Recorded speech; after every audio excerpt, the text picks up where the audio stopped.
The reading is on page 809 of the Church Bibles. That's Matthew 5, page 809. And we'll be reading from verse 1 to verse 16.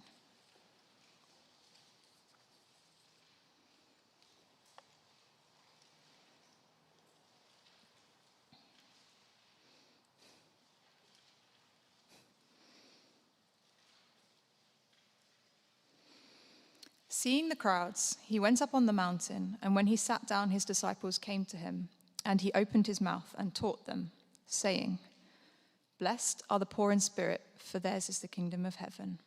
Blessed are those who mourn, for they shall be comforted. Blessed are the meek, for they shall inherit the earth. Blessed are those who hunger and thirst for righteousness, for they shall be satisfied. Blessed are the merciful, for they shall receive mercy.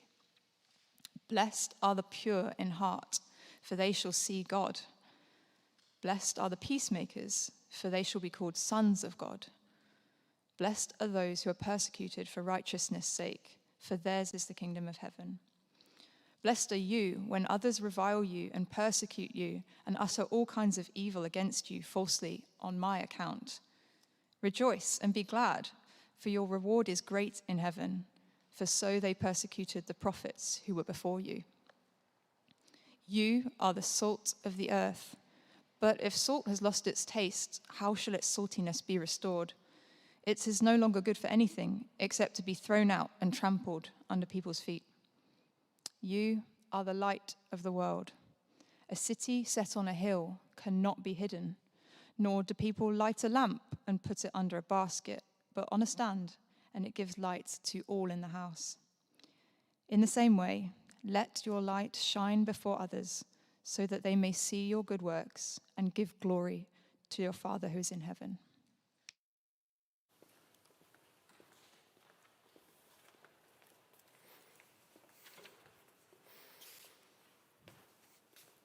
Well, let me add my welcome to Tom's. It's really good to see you here. I know we've got a number of people here for the first time, so particular welcome to you. Right. If your first time here, you may not know the sermon outline on the back of the notice sheet, which you should find nearby. We'll be following that through. Considering the question there under the introduction, how to change the world. How do you make a difference in this world? How can we actually change what we see around us? In the early days of Apple, Steve Jobs was looking for someone to take the company to the next level.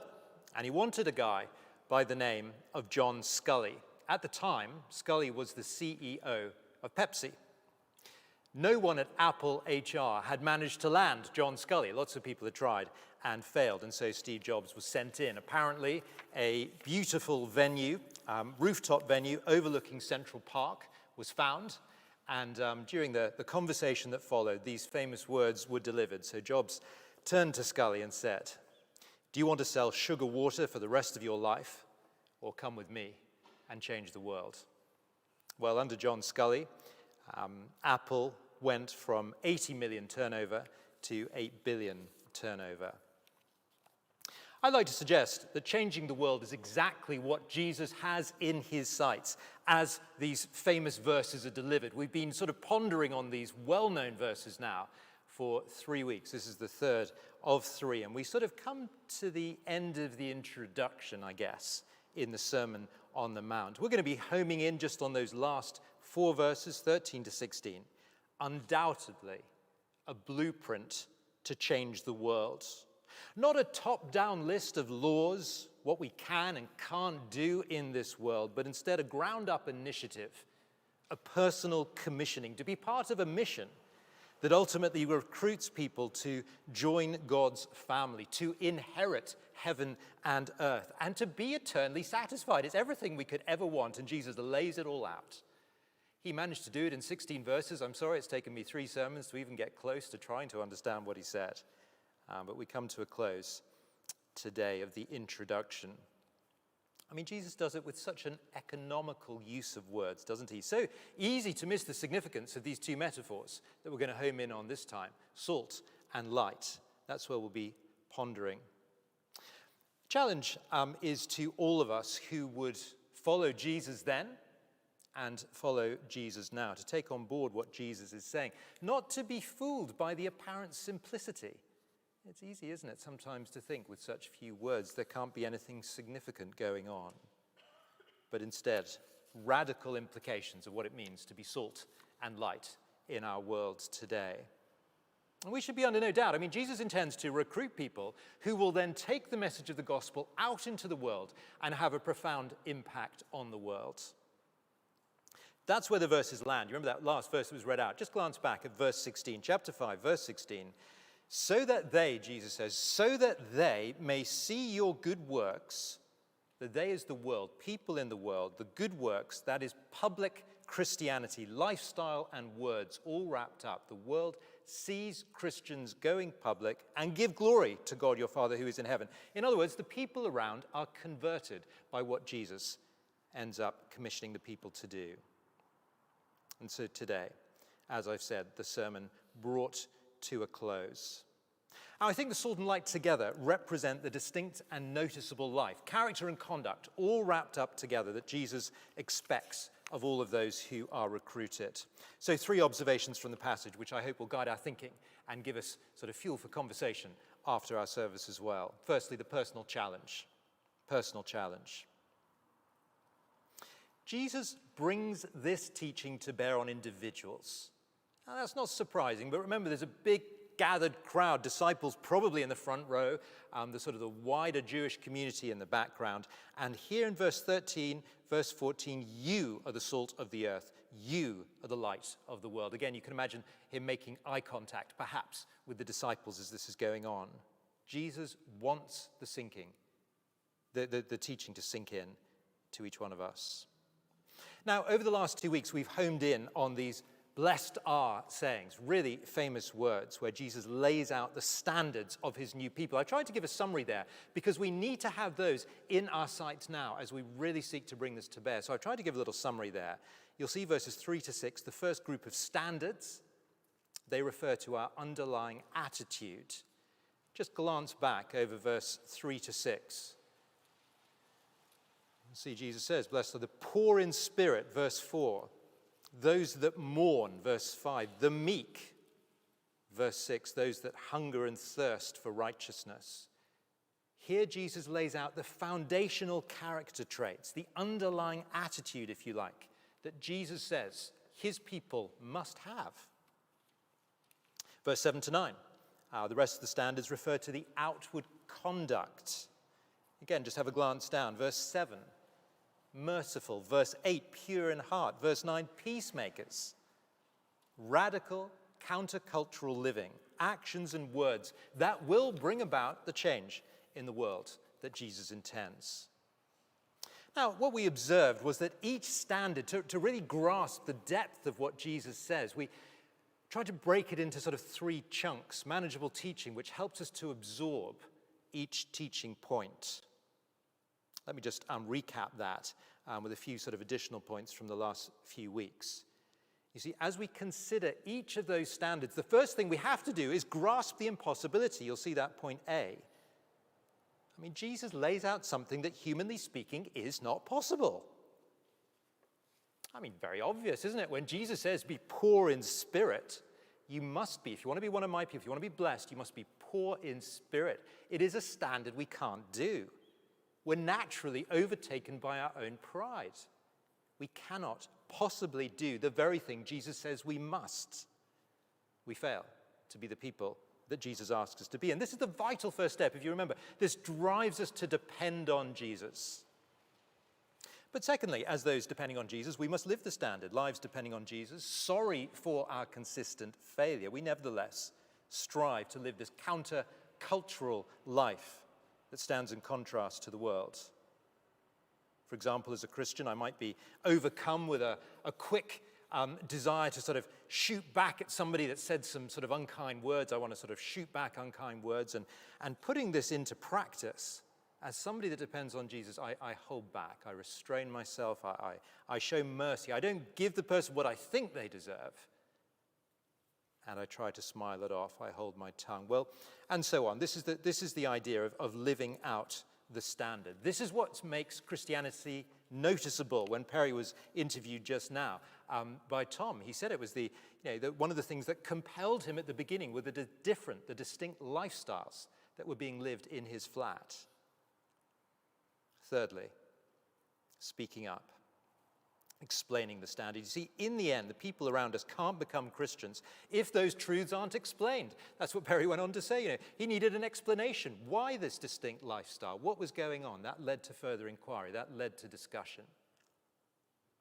And of course, as Matthew makes clear, by the end of his gospel, the disciples are sent out with the Great Commission. Go and make disciples of all nations, teaching them everything that Jesus has said.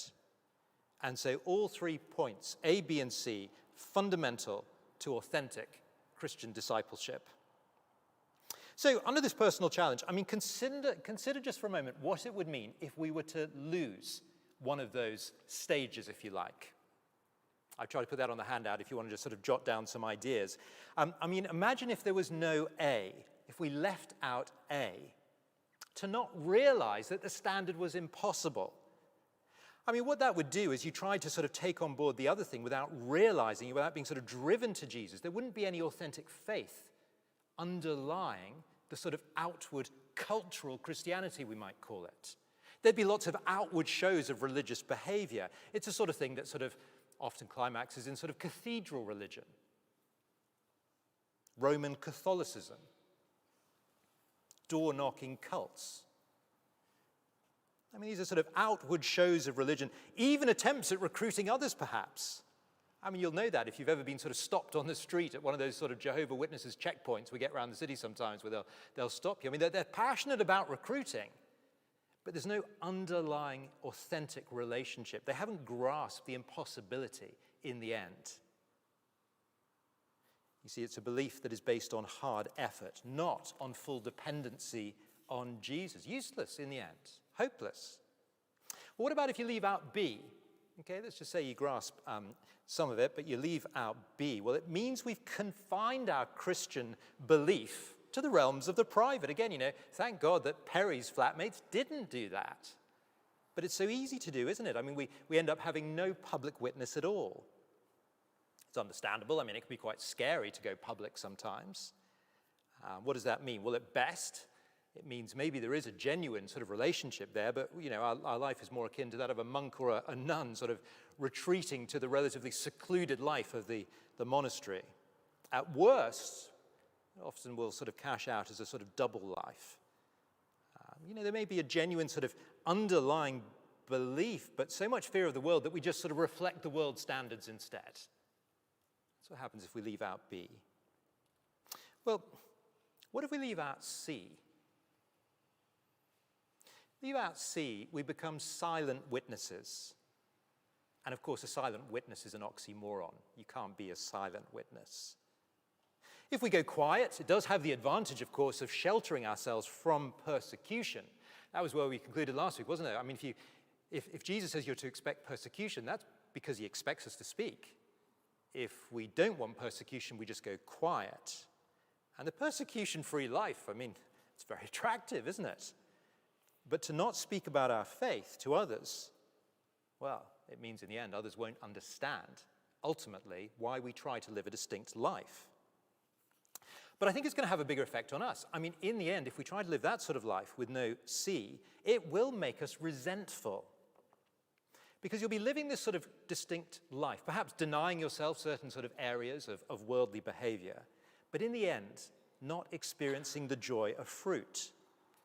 People engaging with the gospel is what's so exciting about the Christian life. If we just end up sort of piling on religious behavior, for example, sort of not partying like the world, not sleeping with boyfriends, not dating, like the world dates and that sort of thing, but without ever explaining why we're having these lifestyle choices, we'll just be bitter.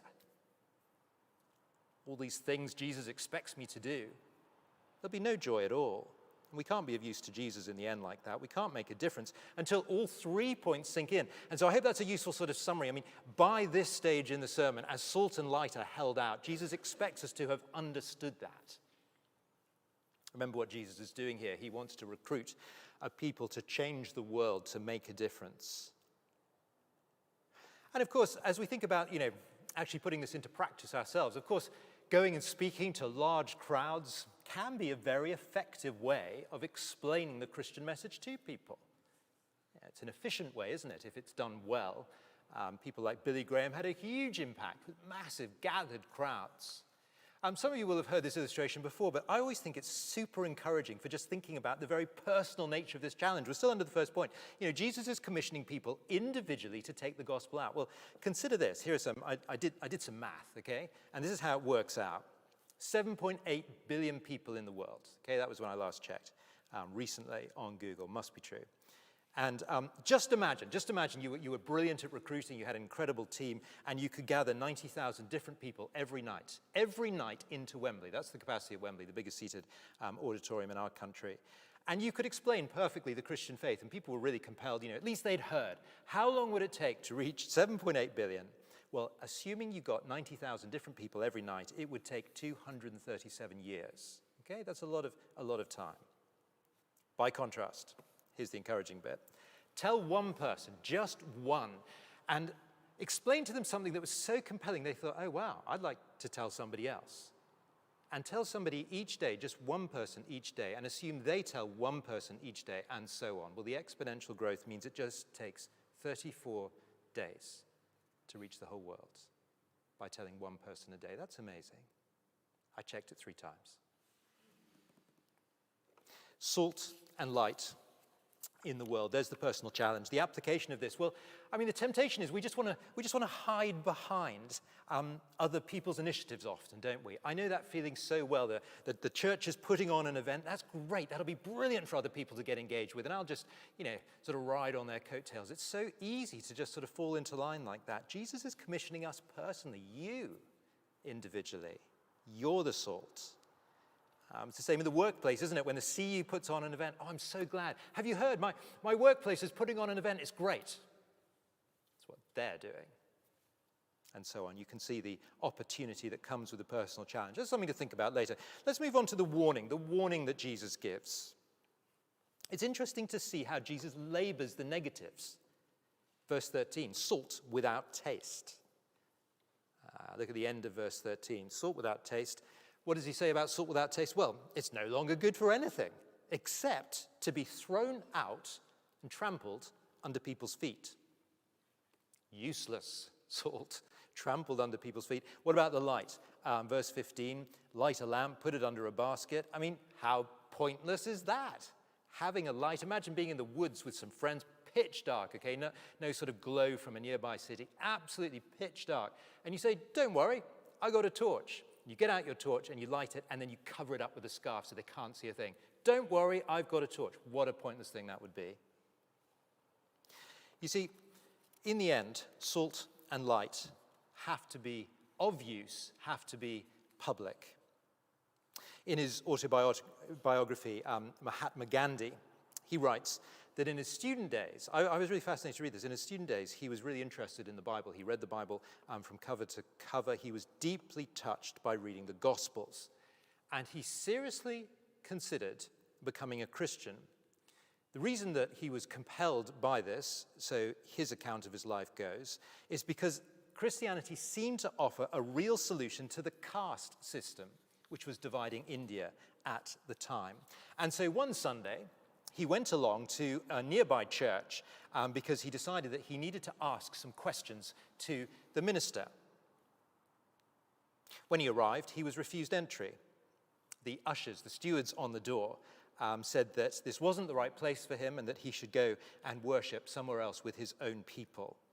And Gandhi left, and he never came back.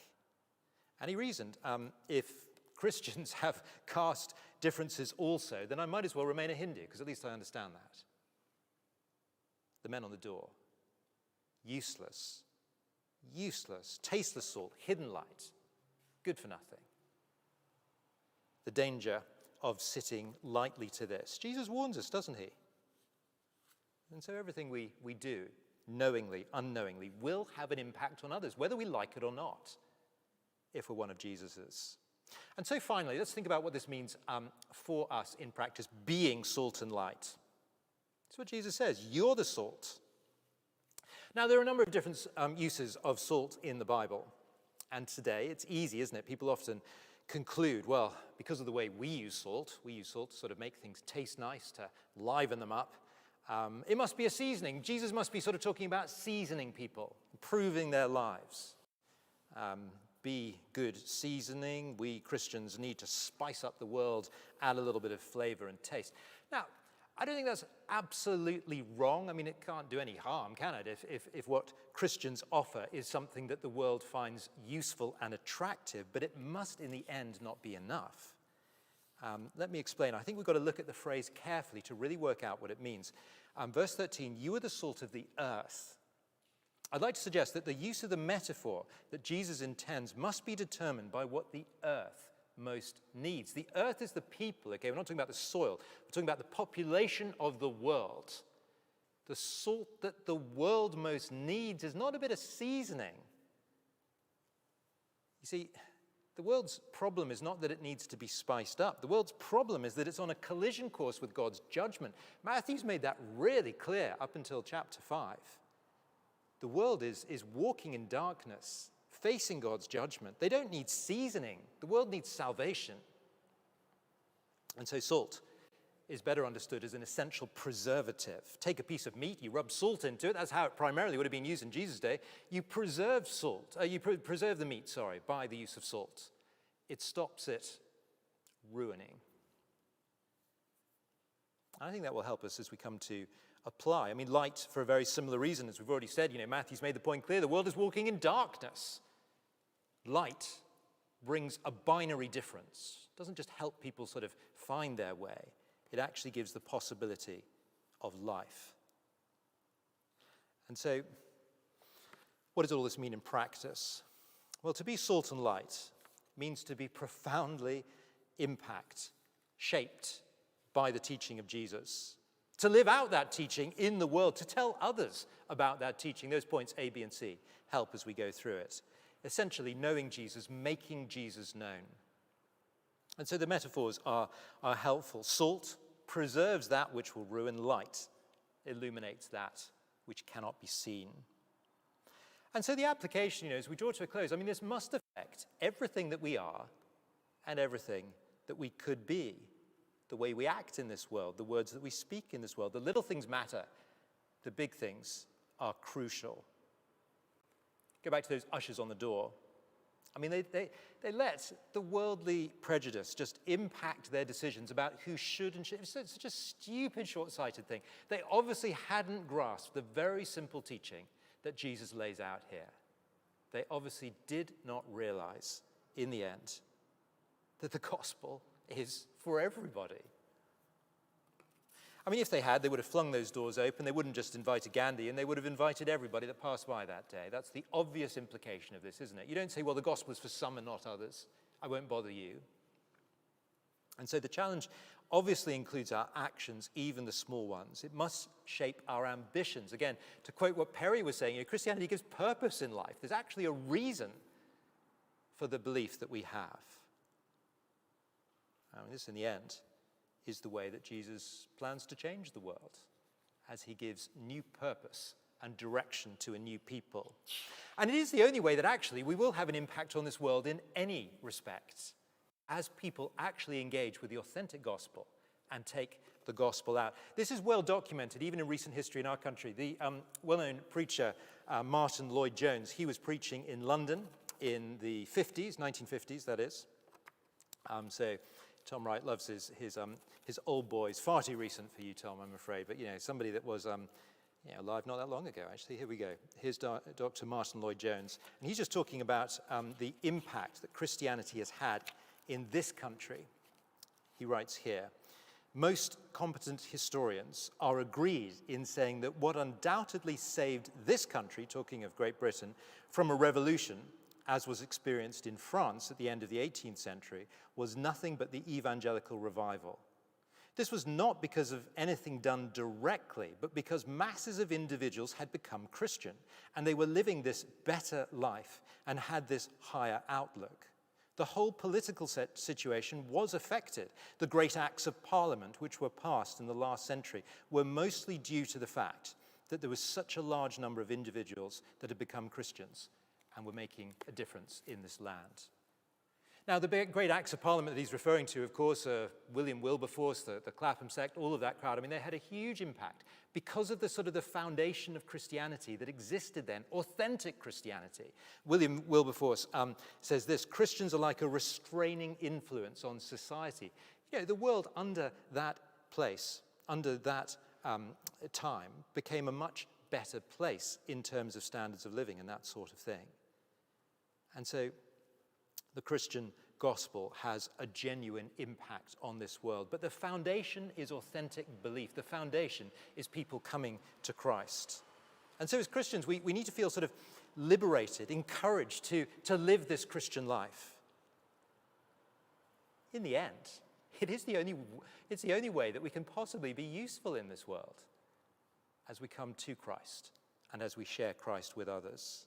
Wonderfully, the sort of knock-on, spin-off benefit, if you like, is it does sometimes improve the moral fabric of this world. Christians, you know, people looking into the Christian faith often think, oh, you know, you Christians, you just want to make the world a better place.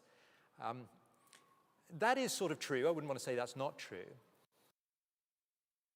By people relating to God correctly.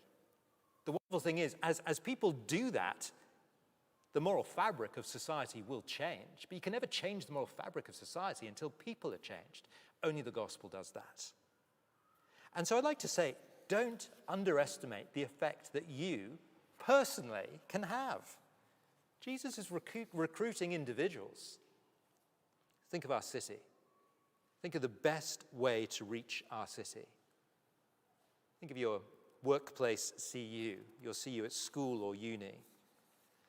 I mean, it's never about, Christians, never about sort of going around telling people off. That's not going to achieve anything. Instead, this distinct Christian life that has explanation at the heart of it. A life which in the end is governed by the gospel and seeks to share the gospel. People will notice. This is what being salt and light is ultimately about. The well-known evangelical preacher George Campbell Morgan, he once said, "The church did the most for the world when the church was least like the world." Gandhi, towards the end of his life, was asked by a Christian missionary, "What's the greatest hindrance to Christianity in India, according to your perspective, Mr. Gandhi?" And he answered, very simply, Christians. The greatest hindrance to Christianity in India, the people. Jesus says to us today, you are the salt of the earth. You are the light of the world. Some things to think about. I'm going to close in a short prayer in just a moment. Why don't you just ponder one thing that you just want to sort of think through this week? Perhaps talk to with somebody afterwards, and then I'll close in prayer.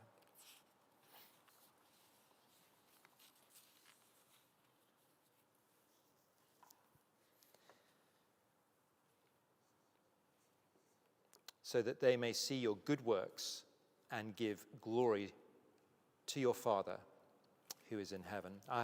Loving Heavenly Father, we do praise you and thank you that the gospel makes a profound difference in this world. Help us to really consider the personal implications of this teaching that Jesus gives, to take up the challenge of being salt and light.